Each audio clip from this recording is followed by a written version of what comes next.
If you're just logging in, my name is Tim Carter, Superintendent of Wilson Central School District, and sitting to my right, 6 feet behind me, is Mr. Diodati, the elementary principal. We're just getting on to let you know we're going to start shortly. We're going to give it to about 11:02 and then get started. It is now 10:58, so we have about 4 minutes and we're going to get started. I just want to make sure, give everybody an opportunity to log in.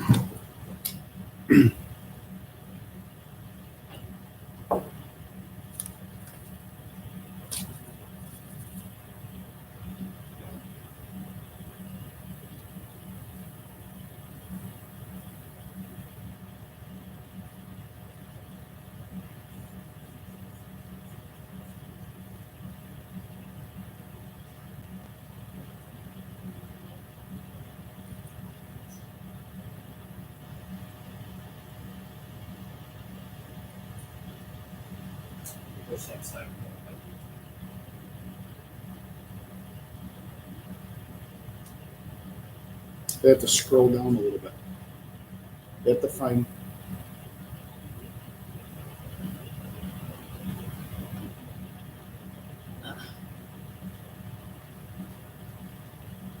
Giving them directions on it.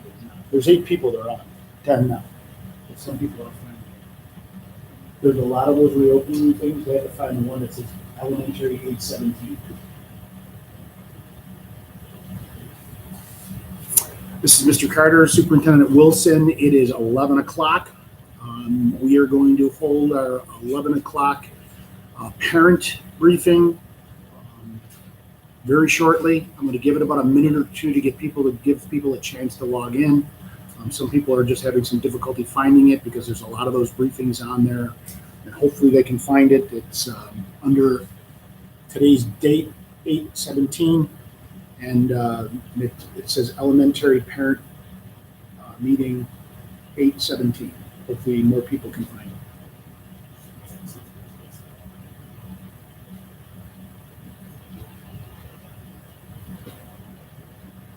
Well, other people are on, so we got verification, Mr. Carter, because someone told me I shouldn't touch my face. Class dojo. Yes. So It is. It's obvious. It is working. I don't know if people are having a hard time finding it.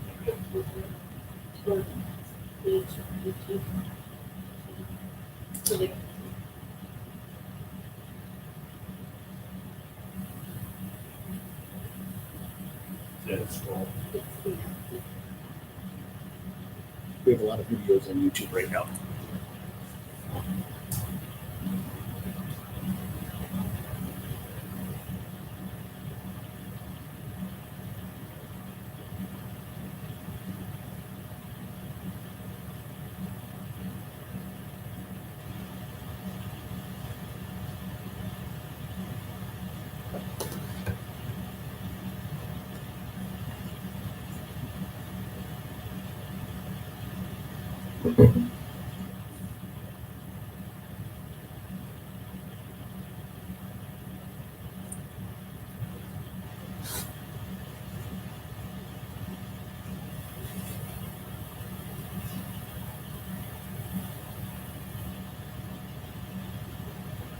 All right. I have 11:02. Right now there's 15, up to 17 people viewing this, our second of 3 parent forums for the elementary school. There's one more at the end of the week. I have an all-district forum scheduled for this evening at 6 o'clock, sort of to run through the whole plan and give people a chance to ask questions. As I mentioned at the last parent forum, the goal is for all of us, the school community, parents, students, staff, and teachers, to work together so that our schools can open in as normal a fashion as possible, whatever that normal is. Welcome to the parent forum, our second of 3 elementary focused parent forums. And the purpose of this forum is to give parents a chance to hear what the outline of our plan is and then ask specific questions. So the rules of engagement are Unfortunately, there's no real way to be able to engage back and forth unless we did a Zoom meeting or something like that. And the first round with all three elementary, middle, and high school went really well. Those videos are still on YouTube. So the way we're operating is Mr. Diodati and myself are here to explain, answer questions. I'll go briefly through some of the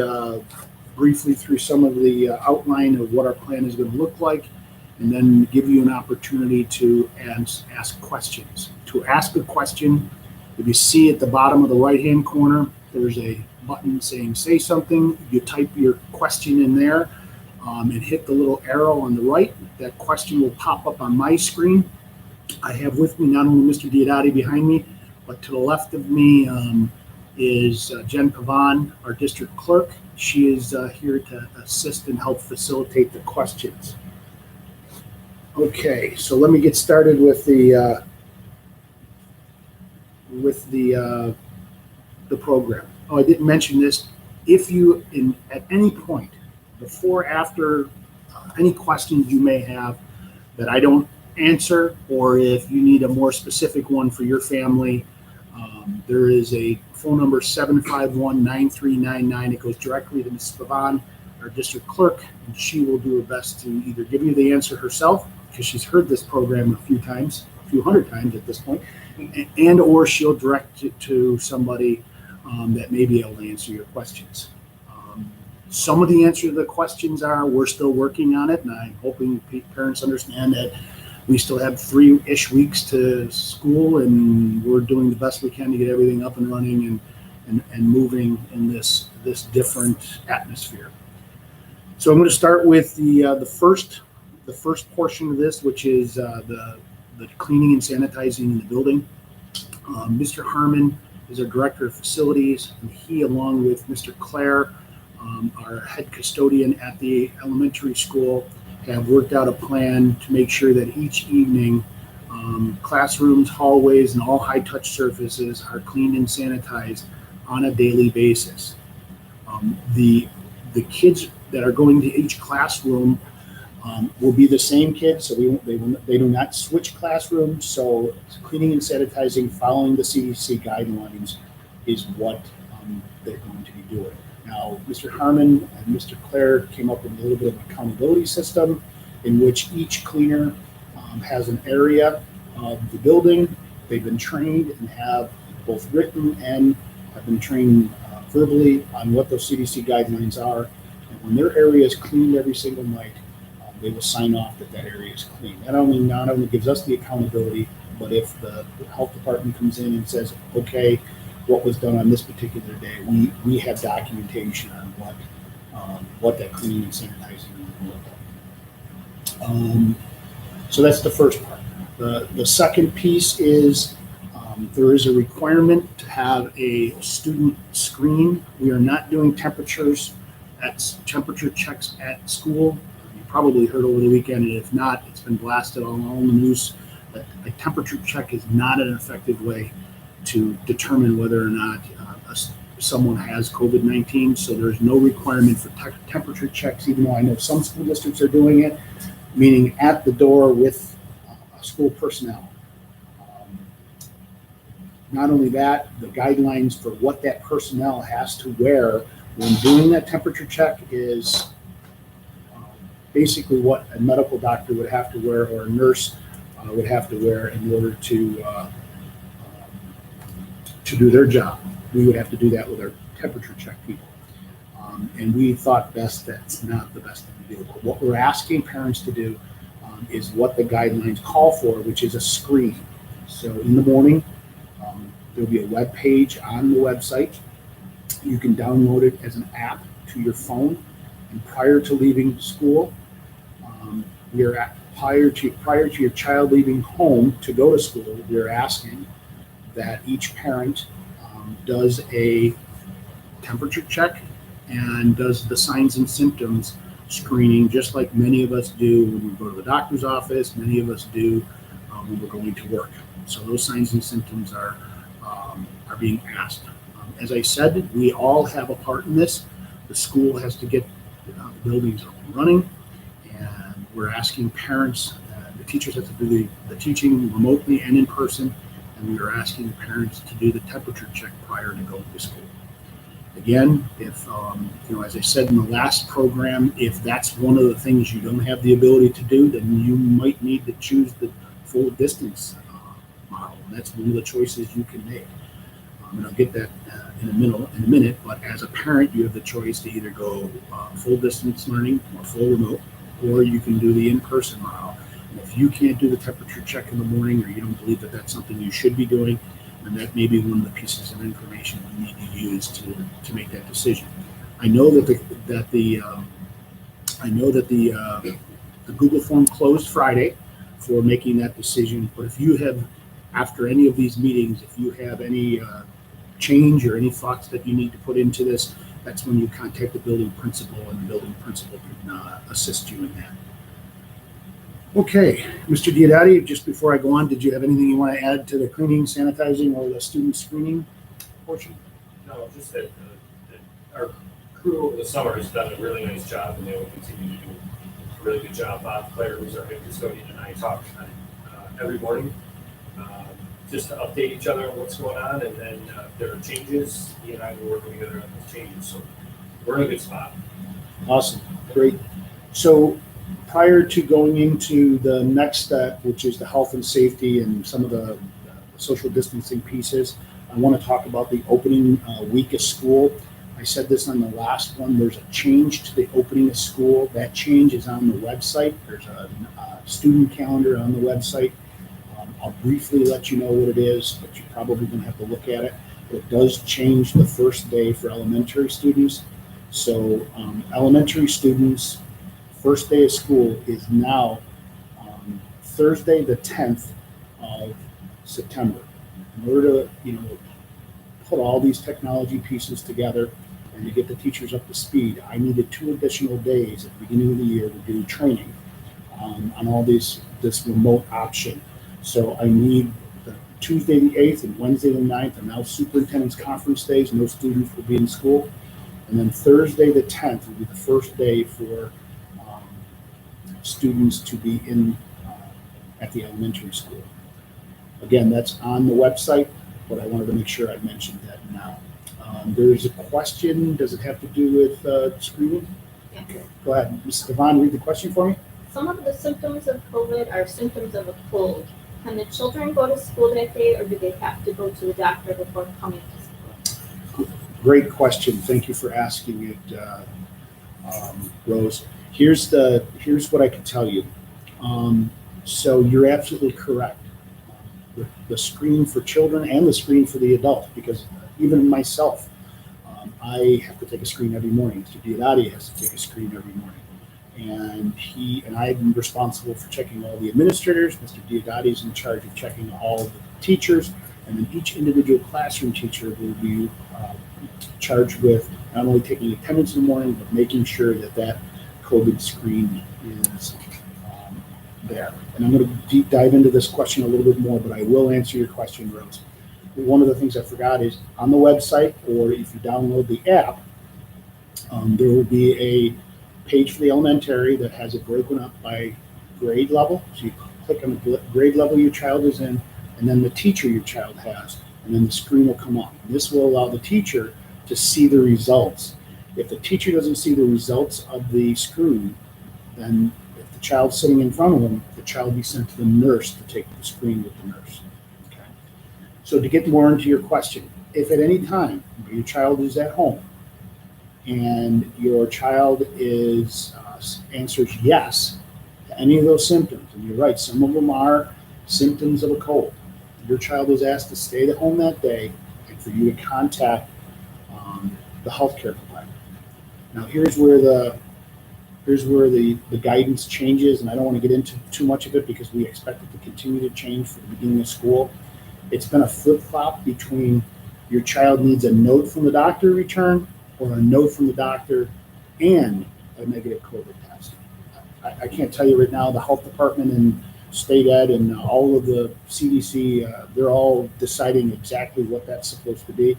But I can tell you that everything that I've seen, and this is not coming from the school, everything I've seen, the Department of Health and CDC and state ed are saying that you need to contact your physician. Your physician's going to need to make the decision whether or not you need the COVID screen. But either way, it has to be releasing the child back to school, at least while we're going through this beginning of the school year. If it changes, I'll let people know. I hope I answered your question, Rose. So I talked about cleaning and sanitizing, student screening. We got a little bit into the new schedule for the opening of the school year. So let's get into health and safety. The screen is part of the health and safety, but there's more to that. We have to also provide training for the children. I have to provide it for the staff, and then the staff need to provide it to the students. Training in the proper hand hygiene, washing hands, sanitizing their hands using hand sanitizer. Kids are going to be asked to use it as much as possible. Proper mask wearing, proper respiratory hygiene. So when they cough, what they have to do, and things like when you go to your face, you have to have a tissue, and I can't get a tissue out loud. You have the tissue in your hand when you go to your face, and then you put that in the garbage, and then you grab the hand sanitizer. This is full interactive, by the way. Grab the hand sanitizer, wash your hands for the proper amount of time. Hopefully I can count the 20 in my head, get the 20 seconds done, and my hand sanitizer is dry. They're going to be, every time they do those steps, the teachers need to spend the beginning of the year as part of their opening going through these things. We have videos provided. We have some kid-friendly videos provided to help with that. And that will not only be for the student, those videos will be for the students that are returning to school. So besides that, the reason we can bring all of our elementary back. So again, in the elementary, you have a choice between full distance learning or remote, or bringing all the students back. We did not do a hybrid model. That was based upon the survey that was sent out to parents and based upon surveys and conversations we had with staff that specifically our pre-K through grades 3, the best way that they could be educated would be have as many kids in front of us. And if we use that as our basic level of understanding that education occurs the best when kids are in school and teachers in school, then you can understand hopefully you can understand part of our reasoning behind it. But specifically with our younger kids, remote learning is not as easy. It's not as in the moment. Starting in 4th and 5th grade, you can do some more synchronous, and I'll get to those topics when I get to the teaching and learning portion of this.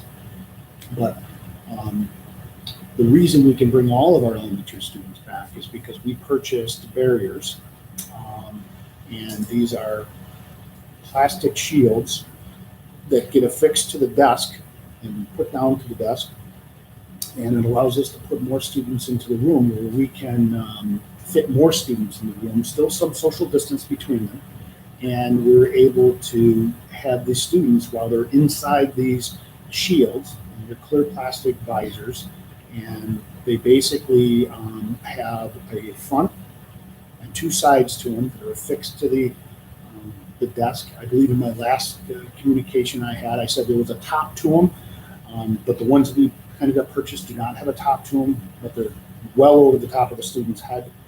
In fact, it's well over the top of an adult's head if they're sitting into a chair, and it allows them, if they're sitting forward doing their work, writing, coloring, whatever their activity is, it allows them to take a mask break, which is one of the requirements that we have to do, is that then the student can take their mask off, put it on the desk, and work. As soon as they sit back or stand up, the mask has to go on first, and that's just going to be part of the conversation and training and work with the students. And I'll tell you, one of the things that would help us out is if you have not, and believe me, everybody's in different modes.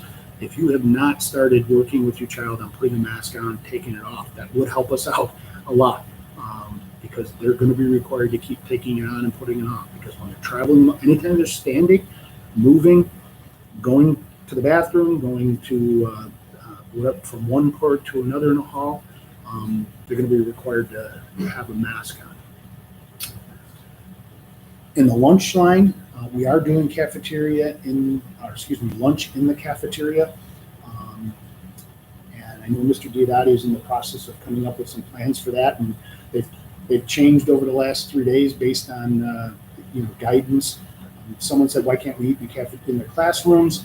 Well, there's some specific guidance around, you have to be social distance in order to take your mask off and eat. We have to keep kids 6 feet apart.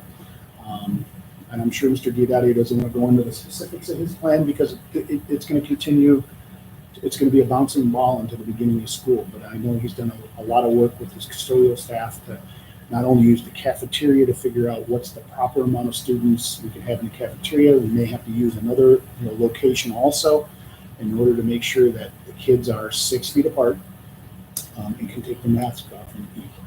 The classes will be staggered. There will be some longer lunch periods, meaning start of lunch for the whole building might be a little bit earlier and it might end a little bit later in order to be able to stagger the kids and the classes through.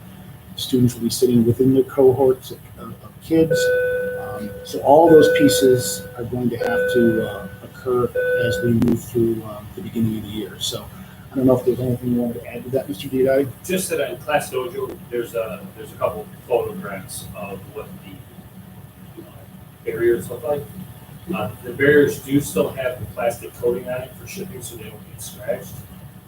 They're very clear. You can see right through them, much like you can see through a piece of glass. So people who are unsure, they can join the Class Dojo and see the pictures there. Yep, and if you're not attached to the class, I know Mr. Diodati has a ton of parents. Most of the elementary schools attached to Class Dojo. If you do not, or you don't have that ability, please call that 751-9399 number. We'll make sure you get pictures of the barriers emailed to you. Okay. There was a question, so this one will probably be for Mr. Diodati, but go ahead. What is the plan for the kids that are going into kindergarten, and how is the teaching going to be? Because a lot of it is hands-on. So we'll start with the first one, the kindergarten. So I think that's all together. The plan really is we're going to try to continue to do what we've always done. The most difficult part of all this is for the primary age students. One of the things that we talked about, there are some computer programs where kids can interact. What's it called? I can never remember the name of it. The one that we're getting there. Oh, Cami? Cami, yeah. So I always want to call it Gavi because there's a new thing of Gavi for fighting car insurance, but it's Cami. And Cami allows students to use the touch screen to write and to interact that way.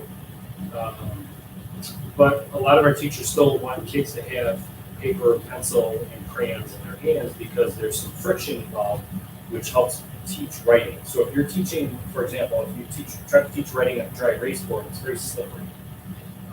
And kids, as they're developing their fine motor skills, that slipperiness is very difficult for them. So by having a pencil or a crayon, it creates a little bit more drag on the paper. So one of the things we're talking about is if there's someone that's at home, the teachers are going to we're going to mail packets of the work that's going to be done in the future to families, and then when they're teaching, they can say, okay, take out this sheet or have this sheet ready, and we're going to work on this together. So the kids in the class will be working on the same sheet as the kids at home will be working on.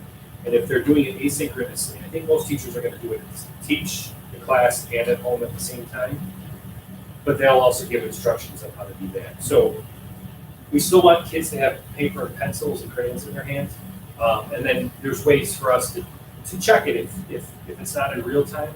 Parents can upload a photo or send a photo to the teacher can take a look at it and give some feedback. But that's the plan now. So we have Cami. We also have where teachers will be mailing some upcoming work in hard copy for home so that kids at home can participate and do the same materials. And as for hands-on, anything that's a hands-on material, what the state is calling a frequently touched object. So pick your course, pick your grade level, whatever a frequently touched object that maybe more than one child is going to touch that is, what the guideline says the student has to do is, or the teacher has to make sure the student does, is sanitize your hand first, and you can touch the frequently touched object, and then you have to go back to the hand sanitizer when you're all done and sanitize your hands again. This way, no one unsanitized has touched that object. I hope that makes for any kind of hands-on type of stuff.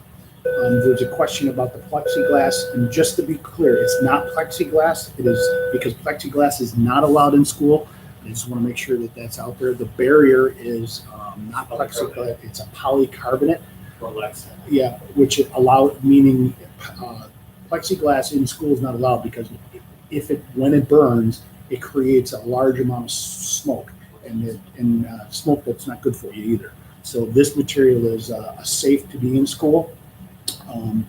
Yes, the kindergartners will, pre-K right up through grade 5, there'll be barriers on desks and tables and things like that. So when the students can take their masks off to take mask breaks.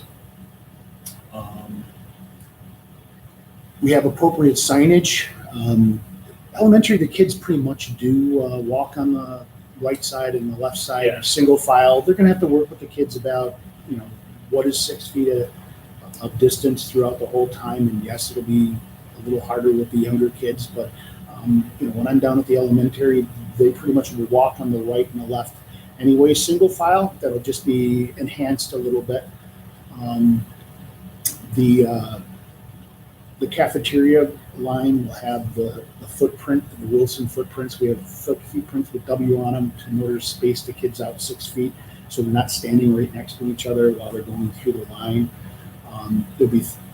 We will use the front entrance in the morning for parents to drop off students, especially the ones that said they would transport their students, and then we'll use the back for the busing also.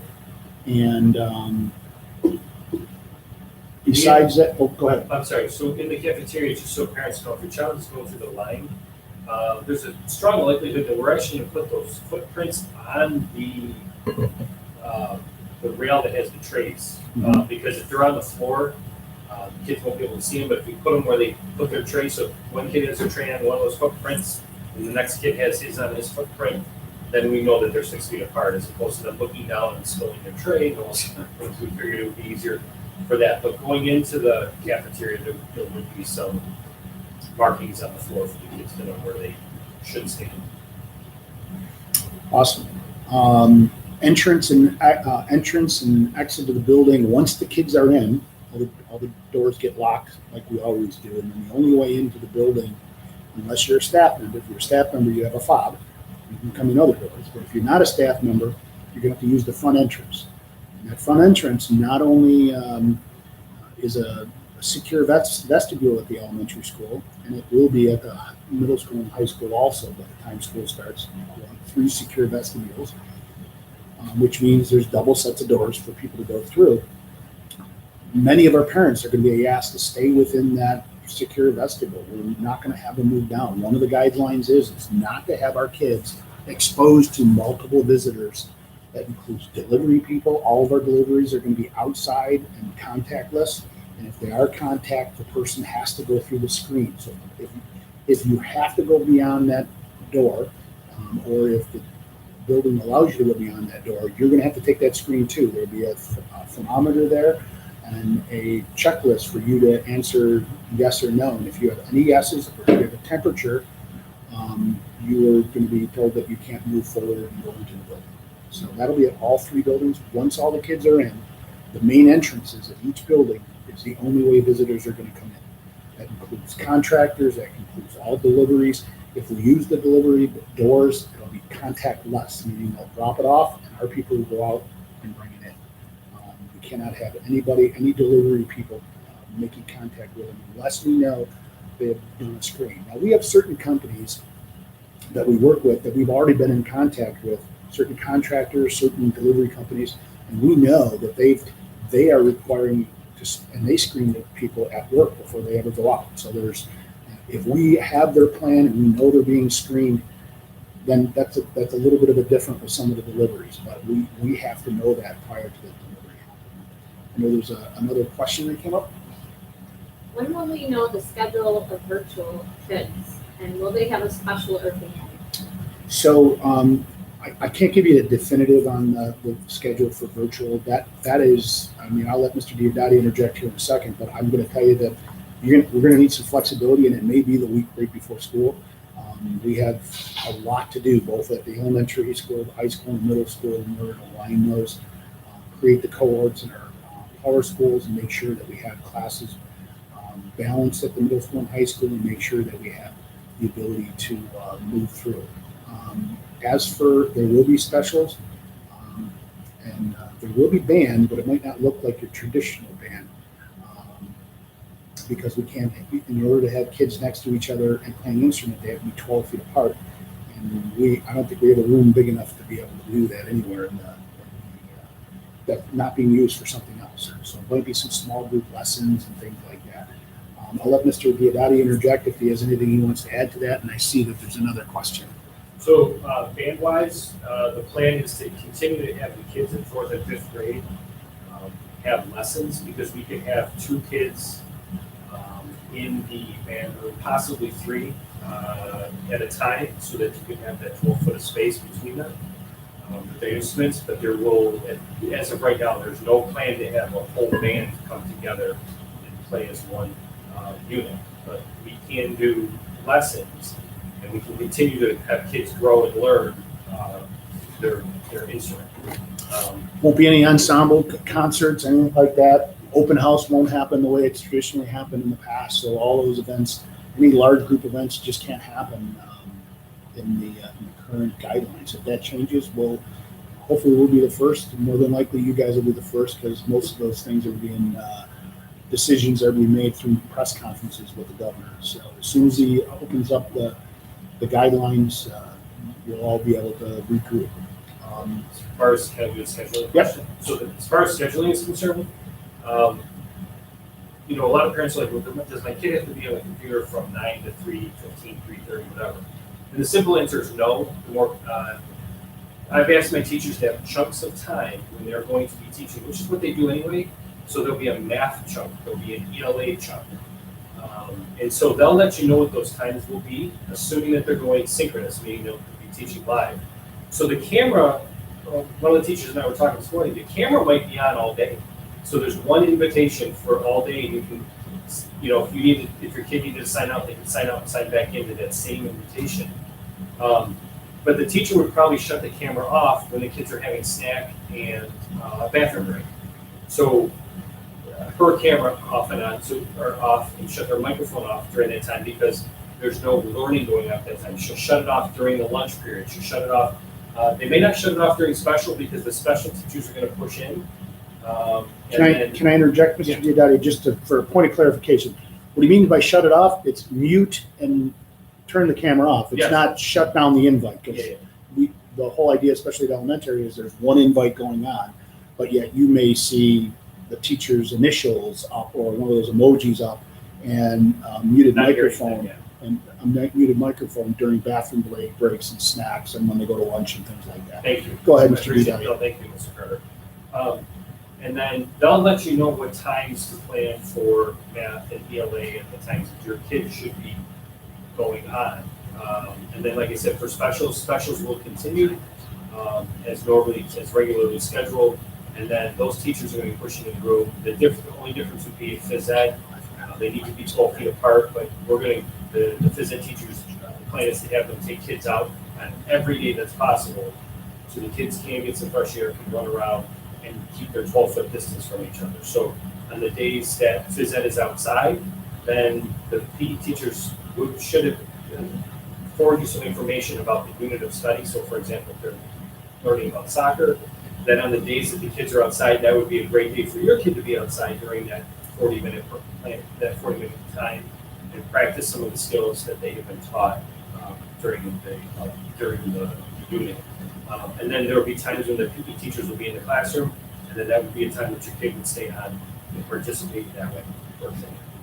Thank you. Diana did a follow-up question, just a point of clarification for us, and I appreciate that she did that. Her question was more about the virtual kids.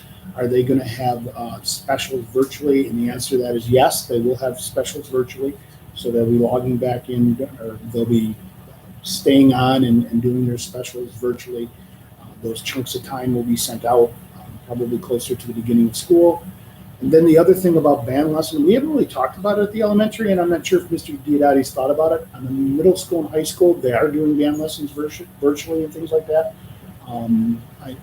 Sure, Mr. Diodato will write it down unless he's already spoken to the band teacher about this. I haven't talked, Mrs. Mercurio and I haven't spoken, but the plan that I have in my head is that she can either do it, she's got a little bit more flexibility, so she could have two kids that are playing the same instrument that are at home and do a virtual lesson with them during one of those half-hour time slots. Or she could have them join when she's doing a regular band lesson during the school day. So The answer to that is, it sounds like he's starting to think about it. yeah, So, they'd still be practice. Next question. If a parent chooses the full distance learning curriculum option, can they switch to the in-person curriculum at a later point, and what would that time frame be to change? So when you committed, or if you have already committed, you're welcome, Diana. Any questions, please ask, and if we don't answer it, call that 751-9399 answer or number, or if you had come up with a question afterwards. So the question is about virtual learning. If you've picked the full distance model, I've asked you to commit to January 22nd, which is the first semester. That is a really long time, and I get it. And the reason I'm asking you to commit is it gives us a chance to get this started. My hope is by October, November, December, we're all back and the guidelines aren't there. Or we're all remote at some point because of a number of conditions that might have happened. So that being said, I am well aware that some kids are going to struggle with the full distance learning, just like some kids are going to struggle with the in-person piece. So I envision some going back and forth, but it's not going to be necessarily a parent's choice at that point. You had the choice at the beginning. We all have to come together to make that choice to switch. It's not just, I want to go back in virtual. It's, you need to set up a meeting. Virtual meeting will be fine. We've been finding virtual meetings, parents are much easier to get to because they can do them on their lunch break or during breaks at work and things like that. But it's going to be a virtual meeting with Mr. Diodato, the class teacher, to have that conversation. And I think that's going to go both ways. You know, Mr. Diodato may request a meeting with you and the teacher to say, you know, wow, he's really struggling. We're not seeing him engage. We're not seeing him, logging in. He's not doing this. His attendance is not doing his work properly. Maybe we need to talk about bringing him back. And then that's a joint conversation and a joint decision that school and parent have to make about the child. Same thing is opposite too. If a situation at home changes, a supervision problem happens at home, or you're seeing issues that maybe the school's not seeing, you pick up the phone, you call Mr. Diodato, arrange that, or the teacher, because it's always best to go to the teacher first. Try arranging that meeting. And again, if we have the ability to bring them back, we have the ability to bring them in. One of the positives for bringing in, allowing distance learning, it allows us to bring a smaller number of kids back with these plexiglass shields. We're not going to be 6 feet apart, but we are going to be separated by, I think it's 3 feet, Mr. Diodato, is that where we're at, or a little less than that? We're shooting for 3 feet. Yeah, we're shooting for 3 feet apart, and as much as possible, all kids in the same direction. So there's all sorts of things that were that go into that decision. So great question. So the time, yep. They're polycarbonate. We did talk about this, but in case you came in late, it's not plexiglass, it's polycarbonate. The barriers. So that's the time frame. While I'm asking for the 22nd of January because it's just the half of the year, first half of the year. It helps us do our planning and helps us get the numbers that we need for transportation, help us get some numbers in class. But we're certainly aware there's going to be some issues both ways. And the decision has to be both school and the parent making that decision for the child. Okay. I think there's another question. How will the library and borrowing books work? Great question.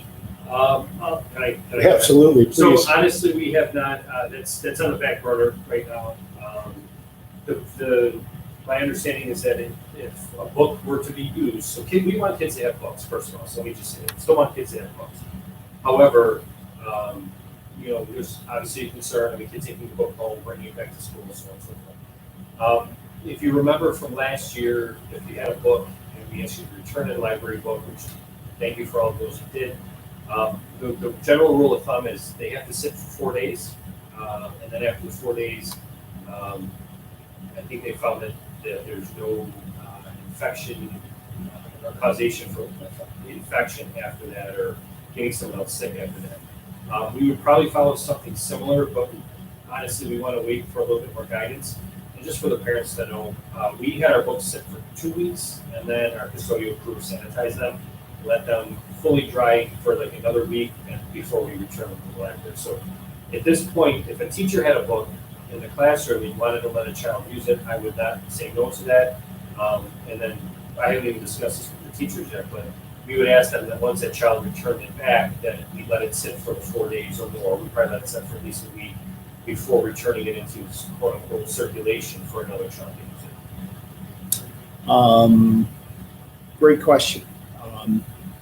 Some of what we're doing is just trying not to put as much into the mix as possible. Yes. So Keep it simple. try to keep it simple, see how the beginning of the year starts. We'll add library back once we're able to add library back, but there's not going to be borrowing the books the first day or the first week or the first month. It's going to be a slow process, making sure that we have the ability to be able to keep the guidelines, straight, and also keep the kids as safe as possible.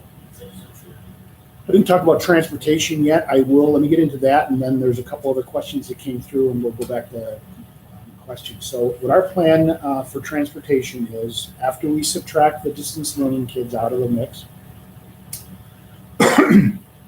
then when the buses pull up to the house, we're going to load the buses from back to front, because what's in our plan is that we don't have anybody crossing paths. So a student walking this way and a student walking this way, and they're face to face each other, and have the ability to, or sitting, a student sitting, sorry, not walking, but a student sitting this way and another student walking past them at a distance less than 6 feet. So that's one of the things we're going to do. We're going to load the buses from back to front. I know some parents have made some couple concerns in regards to the little ones sitting in the back of the bus, and I realize that, and we're just going to have to, trust the fact that we thought this through, and we really want to try to keep your kids safe. We're going to social distance as much as possible, and that's exactly what's in my plan. And if it's approved, we're going to go with it. Meaning, we're going to seat kids 1 to a seat, 2 or more if there's a family member in the same household, loading from back to front, every other seat, or as social distance as possible, and then we're going to get them to school. So if that plan flies, again, it really helped parents who decided to transport, because that really helps reduce the number of kids that are on the bus. We had about 387 said in the survey that they were willing to transport, and then we all came down to a lot less than that.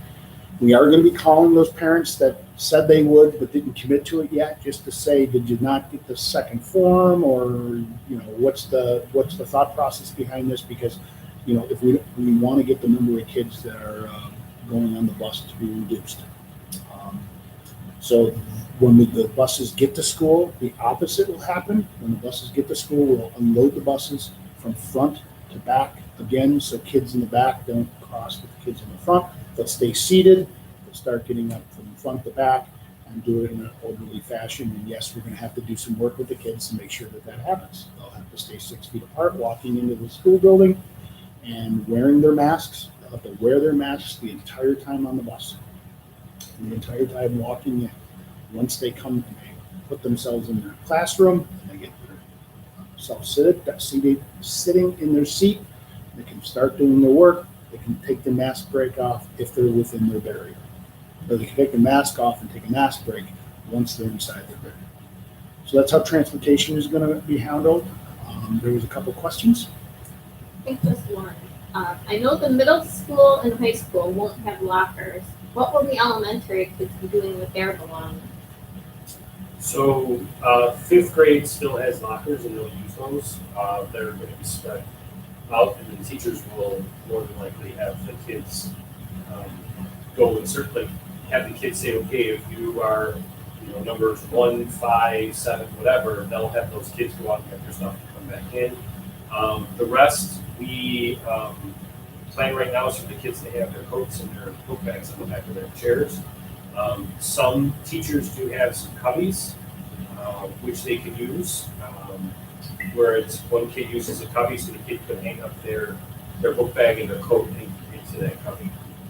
That's the plan. The 3rd through 5th grade kids, there's no plan for them to change for phys ed, so those locker room will not be accessed during the school day. Kids will not be changed. The plan is for them to participate in PE in the closed day for the school. So that's something that, you know, the kid falls down outside and gets their pants muddy and wet.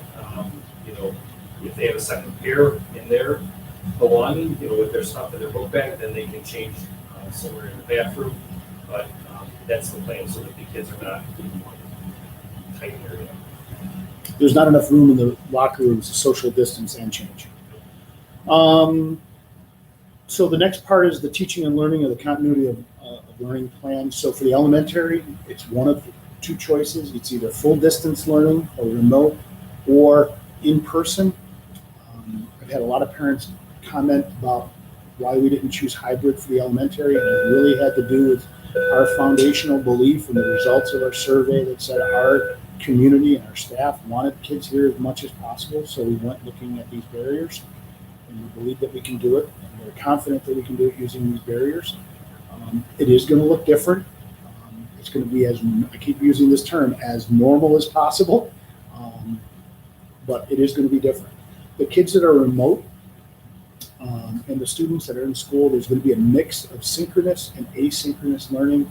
Synchronous learning meaning in the moment where you're logging on when the teacher is actually doing the instruction, and then asynchronous is when an assignment is provided, whether it be mailed ahead of time or through the student's Google Classroom. And I've asked all of the teachers will be asked to affix a video or some kind of instructional piece that a child can see, or a parent of the child can see more than one time, in order to assist with that, doing that particular activity. So that's the instructional plan at this point. We talked about food service already. I don't think there's anything to add. That's one of the things I talked about. I think technology-wise, the only thing that I want to update or let you know technology-wise what's going on is we're in the process, and we've completed passing out all of our Chromebooks to the middle school and high school. We collected all of the Chromebooks for the district and placed them in one spot. Started with the high school and middle school, and part of that is they were the biggest or the largest group that would be at either distance or hybrid remote for more days than the elementary students. So we're going to put them in their hands first. I know the tech team is in the process of creating a pickup for elementary, beginning with the parents that are distance learning. So the ones that are going to be in person, they may not get theirs right away, but they're going to get their, meaning prior to the school year. But the students that are going to be distance learning, there'll be a pickup for that coming up, and you'll be notified. I don't have the date off the top of my head. We have purchased enough computers so every student in the district, both at home and in school, will have a Chromebook. Now, we do have a little bit of a glitch in the fact that the first set of Chromebooks that are coming, we have about 200 of them yet that are on their way, and they're supposed to be here hopefully as close to the beginning of the school year as possible. And those Chromebooks are not the touchscreen, but we have followed because they were the ones that were available at the time. All school districts are doing the exact same thing.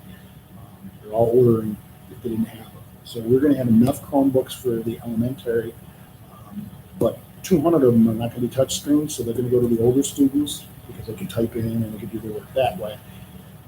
We have an order in that we expect to be filled by the end of September, early October, and then we'll swap out the touchscreen ones and then take those 200 non-touch screen and use them as backup, because as the school year goes on, students' piece of technology breaks, we have to swap it out with a backup while we're fixing the original piece of equipment, or ordering new and then giving back the student that device, taking our backup away. So that's going to occur both at home and for students at school. There was another question. I think this relates to virtual students. Okay. She's asking if the camera will be on in the classroom and will students be able to see their teacher? So that is, yeah, they'll be able to see the teacher, and it may not be for the whole entire lesson, but you would definitely hear the teacher's voice, especially if it's synchronous or live, if it's live instruction. We're still trying to figure out a few things, but we want to try to keep everybody's privacy as private as possible. So if it were to be on somebody, it would be on the teacher, but there are times when maybe there's the kid's doing some work and the teacher's not at the screen. You may not actually see the teacher, but you can definitely hear him or her as they instruct. Right, and now every one of our elementary classrooms has clear touch panels in them, so there'll be clear touch panels and a laptop that a teacher will be working on. And if they're using the camera of the laptop, that'll be on the clear touch panel, so they can see the work that's on the board. Or they may share their screen, so they can share the screen as in a Google Hangout Meet if you've done one. Zoom, where the presenter can present their screen. There's going to be all sorts of things, but we do not plan on any of the kids being on the camera, meaning physically on a teacher's camera. Now, some classroom teachers in their synchronous world, especially in the older students, they may ask all the kids to log on for a particular period of time. And this way, it'll look more like the Hollywood Squares version of teaching, where we have the little boxes where each kid has their own screen. So that I can see in 4th and 5th grade that option may be there. This way, there's that their cohesion of the kids getting to know each other, the ones that are home and the ones in here. Just there's going to be the majority. Give me a second. My phone's going crazy. So Mr. Carter's looking at that. If he was the teacher and I was a student, you might see him, and I might actually be over here off the camera learning as he's educating. And you might hear me ask a question. I may say, well, but how did you get A squared plus B squared equals C squared? I got A is this and B is that. And he would answer the question. And you could see him looking at me, which he's doing right now. Mm-hmm. And then, you watch him, and then he could answer that question. He could share his screen. He could share the information that's on the clear touch panel. And then the students that are at home would also be seeing what he's sharing, but they'd also be hearing what was happening in the classroom. And that's the thing that we think is really important, because there are those aha moments, or those moments where you have that what they call teachable moments, where something comes up and you say, let's talk about this for a couple of minutes, because it's important and it helps you in the long run. We want all of our kids to have those. We don't want them to miss out, whether they're in class or at home. We want them all to have those same opportunities. With kids with a pre-existing condition, would he or she need a doctor's note every time there's a flare-up? That's a great question. I'm going to say in the beginning, yes. I mean, I don't have a clear answer to that right now. The guidance we've been given is anyone who checks yes to that one of those screening symptoms, or is sent home from school because during the day their symptom went from no to yes. Child comes down and says, I have a headache. Child comes down and says, I've thrown up in school. The student will then be put in an isolation room away from all the other students. Parent will be called, asked to pick up the child, and they will be given a document that our health director has not only looked at, but helped create, that basically says what the parent needs to do. And one of them is, yes, you need to go to the healthcare provider. Now, if you have a child that has a pre-existing condition like my daughter does, I'm on a constant conversation when they were younger with the healthcare provider or the nurse practitioner or the nurse on call. And there was times when my doctor would say, don't send them in, here's a note for them to go home. They have those portal systems and things like, here's a note for them to go back to school. They'll be fine tomorrow. That's up to the provider. We don't make those determinations. That's the job of the healthcare provider. All I know is our guidance says, we are told by state ed, by the health department, if someone exhibits a sign, whether it's a frequent sign or because it's a pre-existing condition, we're not allowed to make that decision. We're only allowed to say, you need to go to your doctor. Now, like I said in the beginning, Well, there's some, things have been changing. That may change by the time school starts, or it may not. Right now, there's a difference between the Department of Health and CDC that says they not only need a note from the doctor, but they need to have a negative test, COVID test. That's what the Department of Health is saying right now. We expect that to change. That's why I've been saying both. The doctor's note or a negative COVID test. That's what the CDC and the state Department of Health they've been kind of going back and forth. We expect at some point this week for the Department of Health to change their guidelines to OR that allow a doctor's note or a negative COVID test, because I believe that for those reasons, you're going to be having kids tested all the time, and most of our kids are going to be on mobile by the time October comes around. So the answer to that question is yes, you would need some kind of a doctor's note. You're going to have doctors, if they're not aware of this by now, they should be. Many of them have kids themselves, so there's going to be multiple trips to the doctor's note. Now, more and more doctor's office, including my own, they're doing doctor's appointments like this, virtual. So maybe it's a virtual one, and the note is faxed to the school, and things like that. So it is definitely going to be different. Another question? What if someone sends their child to school sick, runny nose, etc., and does not do the screening before sending them? Okay, two questions. One, if the child comes to school, doesn't have a screen, the teacher sends a student to the nurse. The nurse does the screen. Child has a temperature. Child has any of the symptoms that are yes. Student goes in an isolation room. It gets sent home. Okay, comes in again. Now, that's why I said this is a community effort. I need the parents to know their kids. I need to know. If it's cold, if the student's not feeling well, he has one of those symptoms, your child needs to stay home. And you need to contact school. They'll give you directions to contact your healthcare provider, and there's going to need to be a note to return. Now, the student hopefully will also have his Chromebook out. If they're not, we're going to have to make arrangements to get there, because they can still do some of the work, especially the synchronous work, while they're at home, even though they're coming down with they may just have a cold. So there's going to be students that are bopping in and out. We're working on the guidelines for attendance.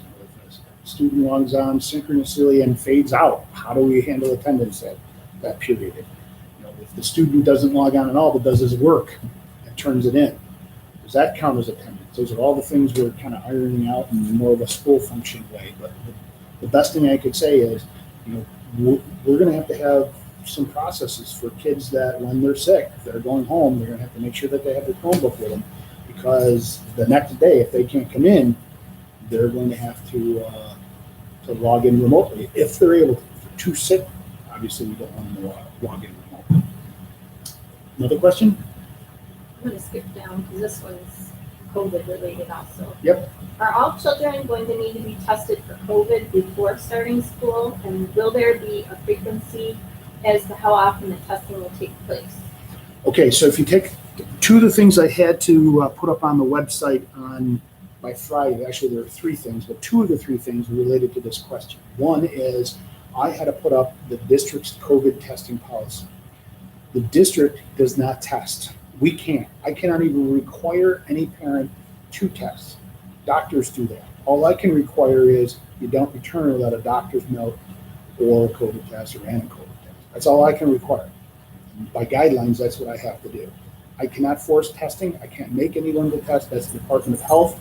If the Department of Health determines between now and the beginning of school that all kids have to be tested, then they all have to be tested. If they determine that by September 30th, they all have to be tested before going to school, that's up to the Department of Health. I deal with the other realm, which is the educational realm. Department of Health is dealing with the COVID piece. So the answer right now is no. We are not requiring kids to be tested prior to coming back to school. I don't think it's something that any school district is able to manage. We don't have testing sites. We don't do testing. None of our staff has the ability to do testing. There's training that goes into it and things like that. Same thing with contact tracing. We do not do any contact tracing here at school. We assist by keeping logs of records of students that are in the building, who's had contact with your child, and who's entered the building and gone past the reception desk. All those things we have to keep track of on a daily basis. And when the Department of Health contact tracers get a hold of us, they're going to say who's had contact with this child on this day. They make the determination of who's quarantined. Districts can't make that. That's not a school district regulation. That's a Department of Health determines how long you're going to be quarantined, what the quarantine looks like, and things like that. So we're expecting some of that as the year goes on. We assist in the contact tracing, and we assist in giving the parents the information where to go to get tested. Where's the best place to go to get tested? Okay, and there are some sites that the Department of Health still has, and we have those on our website. I think that answered my COVID question. We've got a Chromebook question. Okay. Will there be a protective case on the Chromebook? If not, what size is the Chromebook so we can purchase one? Great question. So originally, we did not plan to take these Chromebooks home, so cases weren't purchased. We're in the process of trying to purchase them for the elementary. Middle school, high school ones did go home with cases. We had to scramble and get some. So the answer to that is we're in the process of trying to get the cases to go with the Chromebook. Okay? So we want to be able to protect that district asset also, just like you want to be able to protect it for your students, for your children. I don't think we know the size either. I don't know the size off the top We of my won't head. know until we get. Yeah, if you definitely want a case and we don't have one prior, we can, when you do the drop off or the pickup, you can ask the technology department, because them along with the teachers are doing the drop off. I think it's sometime next week. I don't know off the top, end of this week, sometime next week. But that's a great question. I don't have an answer. I know we're trying to purchase those and get them in here before the beginning of the year. Tech's been on top of all that stuff, amongst every other thing along with the training and stuff like that. They have help desk hours and all sorts of things set up in numbers that if the computer's not working, or you can call and things like that. So that's almost all done. We're just waiting for some items to come in. Any other questions? Or One more. okay. If a child is homesick, even if it's not COVID related, can they log in remote, or are they required to log in? Yes, if they're homesick, if they're there's two levels of sick. I've got the sniffles and a cough, and I can still function. Okay, I can rest and log in. If I am down and out with a fever and I got flu symptoms, there is no way you're going to be able to function. I'm not asking them to log in. Okay. If they're able to log in remotely, then they log in remotely. Then it's counted as not an absence either. That's part of the plus with this, is that if they're able to log in and they're functioning, but not feeling 100%, but they can still function, keep up on their work, then we're asking them to log in. I'm not requiring them to log in, but if they don't log in, it's an absence. Okay. Are we all caught up? All right, there's about a 2-minute time delay between, maybe a minute time delay between the end of the program and when I'm talking. So usually I give some dead air for any questions to come up. So if you haven't, asked that pertinent question, please do. Mr. Diodati, if you have any last parting notes or things you think we might have forgotten about. We haven't got into the whole, we've just scratched the surface of the whole concert and events, and we know we're not going to do them, but can we do virtual ones? Or that's down the road kind of things. We haven't even really, other than just say, oh, hey, open house is coming. Other than that, or welcome back is coming. It's not going to look like it used to. But we kind of are planning 2 to 3 weeks ahead, just because we're building this as it flies. Everything we're talking about sounds really good in theory, but then when we put the practical piece behind it, when that camera doesn't work in the classroom, there's a huge amount of flexibility that we all are going to have as teachers, as administrators, as parents, as kids. And it's not the easiest thing to have, but technology is only as good as when it's working. And There are going to be times they're not. I had my middle school meeting last week. We're supposed to start at 11. I'm sending out texts or messages through Blackboard because we couldn't get there was 2 things happening at once and we couldn't get them to work. And I had to delay it by an hour. We logged in, got about 45 elementary or middle school parents, and it worked. And that's the flexibility we're all going to have as time goes on. If there's going to be some glitches in this, but that's what the first 3 days of school is, to get the teachers somewhat comfortable with it and be able to practice with it before they actually go live with their kids. I saw a couple questions pop up. Are the parents able to walk the kindergartners to their classrooms the first day? Mr. Diodati? The answer is no, but the rationale is because the kindergarten day is the same day that you're starting school for everybody. As much as I'd like to, I just can't allow that because of the whole thing that Mr. Carter talked about earlier with visitors coming to the school. And that just increases the number of I want to say outsiders, but outsiders to the building. So we're figuring out something where it might be the teachers may meet the kids out there, or we may start a delayed time where the parents could then drop the kids off and the teachers will be going to a staggered time where the teachers could be down at the main entrance and then the parents could bring them on the first day and kind of have them walk into the school and then the teacher could take them down to the classroom. But as much as I'd like to, and this has been one of those questions that I didn't want to have to give an answer to, but who I was going to have to, and that's no, I can't let the parents come into the building. But what we may do is we may do a staggered time. So we may say at 9:15, teacher A's kids will meet her, and then at 9:30, teacher B, 9:45, and then 10 o'clock. And then this way, these parents can say hi to the teacher can say hi to the parents, even though we're all going to have masks on. The kids can see who their teacher is, and then the teacher and then an aide or other staff member can then walk the kids to the class, and then they can get started. So that's a great question, and one that I haven't wanted, I've been trying to avoid, but the avoidance it's unfortunate. It's not something we really want to do, but if you go past the front door, you got to sign in, you got to take this COVID screen. There's no getting around that. So, okay, even if you're willing to do that, then you've just passed the point where we're supposed to keep people from going by, and now you've already become a contact. Now, any student that first day or any day that you're there, that you may have come in contact with them, which means we have to give your name to the contact tracers. There's just way too much involved in that, and everything we've seen guidelines wise, it says keep the parents at the front door, in between the doors of the elementary, because it's the safest way to make sure that we're not mixing cohorts.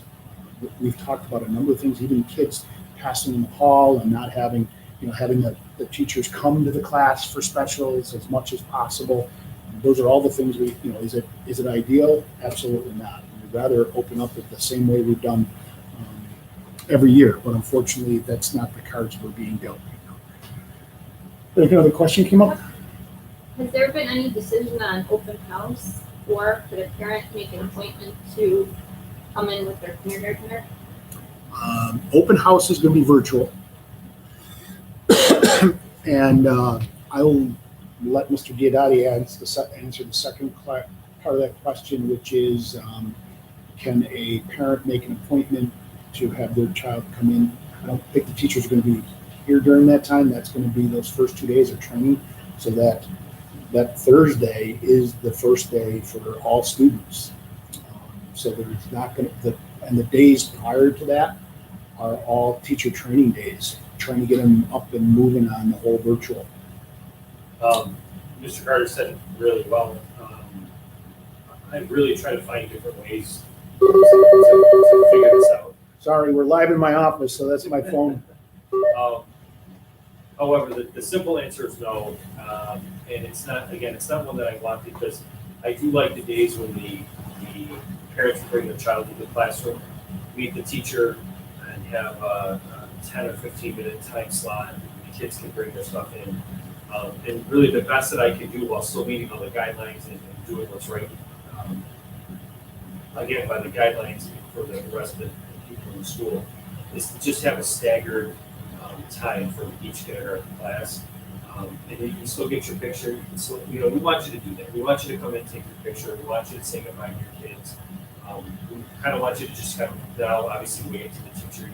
Usually you come in, you shake their hand, and we want to allow those things. But like Mr. Carter said, with everything that's happening and the way that school is starting, the teachers are really going to be busy trying to figure out some of these things before school starts. And they'll be still figuring them out after school starts. But we want to get as much training and education for our staff members as possible. So I apologize.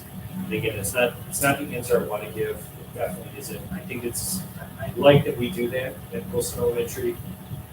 The last few years we've been having the parents come in with the kids and have an assigned time, but I just can't be doing that this year. There's another question? One more question. Is there a date for the first day for virtual learning, and will students have a supply list for virtual learning? So the virtual learning day, the first day of students is the Monday, the 14th. If I didn't go that for virtual, if I didn't go into that in the beginning, I'm sorry, it was on my list to talk about.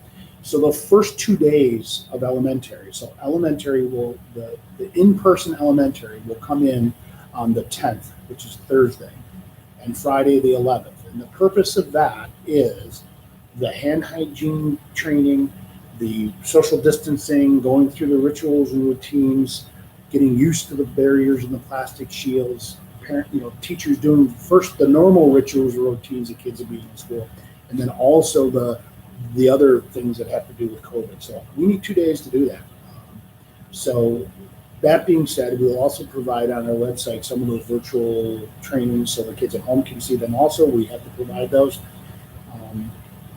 Therefore, we're going to start full virtual learning on the 14th. So those students have a couple extra days to be able to before they can get started. And we're able to do that. We'll still get our 180 days in because we're going to continue to provide remote instruction straight through the school year. I can envision a day when the weather is not so great and we're all virtual that day, and I don't have to count it as a snow day or an emergency day. I can go with the virtual. So I can envision that happening as the year goes on, and that'll allow me to still get the required number of days in for instruction. Can I talk about the school supplies? Yes. Okay. School supplies. So I highly recommend that whether you're online or in school, well, if you're in school, this is school supplies, but if you're online, I highly recommend getting them because we talked earlier about some of the teachers sending home work, especially for younger kids. And so they'll need those school supplies to complete those assignments, crayons, markers, so on and so forth, scissors. I mean, the teacher I talked to today said, well, there's some things that we do that involve cutting and gluing, and I want my kids to do that because it's good for their fine motor skills, but it's also good because it's a little, I don't want to call it a review sheet, but it's something that they can use throughout the year, they can refer to. Reinforcement to it. Yeah, reinforcement stuff. So I would highly recommend getting those materials because when art class comes, and if the art teacher had put on there about watercolor paints, and your child doesn't have a watercolor set, then they can't participate in the same thing that's happening in the classroom at that time. And the other thing too is if you do buy the supplies and then this all changes and we're allowed to have people decide to send their kids back to school after that first semester, then they have their stuff and they're ready to go. So they've been participating and now they're ready to come back to school and they still have those things and they can just hopefully make a seamless transition back into the classroom. Has there been any adjustments to the supply list at all, or are they still the same? We have not sent them out there. I'm hoping to get them out either this afternoon or tomorrow morning. We did have some adjustments that had to be made, and I did put that on Class Dojo in a video today to the families. The reason why is because we are adding some supplies that the kids could then use in class. So, for example, watercolor paints. Normally we supply those, but we're trying to keep the high touch or the sharing of items down to almost nothing. And then if they have their own watercolor set, it might cost about $2 or $3, and the kids have them available when they need them. So yeah, there was some art and PE and possibly some music supplies as well that we handed out. I know the high school, middle school has been talking about this. I'm not sure if we have about stylus and headphones. Is Yes, that those two. Those have okay? been. So an inexpensive stylus and a headphone for in class, because if you have 15 kids in front of you doing video and all doing the video of this particular, doing this activity that requires sound, if we don't all have headphones in, then that's going to be a struggle. And remember, the goal is to have 100% of our students not only with Chromebooks, but Chromebooks that have touch screens that allow them to write on them and interact with them. And our younger students and all of our high school, middle school will have them at the beginning of the year.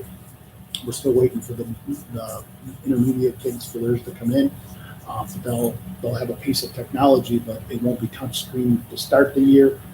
But we have confidence that they can still interact with the material using the Chromebooks. Our 4th and 5th graders and 6th graders now are probably one of the kids that have the most use of technology in the entire district. They're going to be the most seamless when it comes to working with these technologies, because the elementary school made a commitment 4 years ago to clear touch panels and Chromebooks, and it was going to continue to move through the district as time goes on. So this just forced us, this closure last year, and then over the summer it forced us to go into this technology world a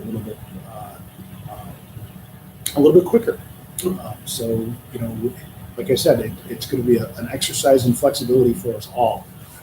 Our teachers need to be flexible because it's a struggle to get this up and running for all of us. Conceptually, it's been a struggle. Tech team has been put at the brink of their frustration level, and so is the administrators trying to get this, redo things both in a real in-person mode and also a virtual mode. So try to get this as seamless as possible. Like I said, it's going to look different, but we're going to get there. We'll get there together.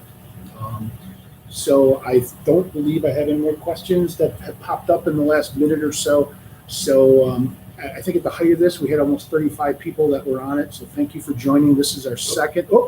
Mrs. Pavan put on. If you have any additional questions, call 751-9399. The last minute questions always pop up. But if they do, I'll try. If I'm on, I'll answer them. Like I said, there's about a minute or two time delay between when I'm talking in my office with Mr. Diodati and when you're seeing it. It's just the way YouTube channel goes. We just felt that this is the best way to interact. I know it's not in person where I can see you, but at least I can answer all of your questions, and that's why we're all kind of trying to tag team this a little bit. There's going to be one more elementary coming up, and off the top of my head, I don't remember when it is. There's an elementary specific one coming up, and then tonight at 6 o'clock, there's an entire district. I decided to do one evening event for parents that work and are not able to participate through during the day. We'll do one more elementary. I have middle school one this afternoon, and a high school second round tomorrow, and then Thursday and next week I have the final round. But I'm guessing that videos and all sorts of things are going to have to go out as questions to start the school year. So I hope this was informative, and I appreciate your questions. And please don't hesitate to keep asking them. There's some individual things that we just have to work out. So no more questions. I'm going to sign off for now and say thank you, and we'll see you at the next session, or see you in person the next time we're together.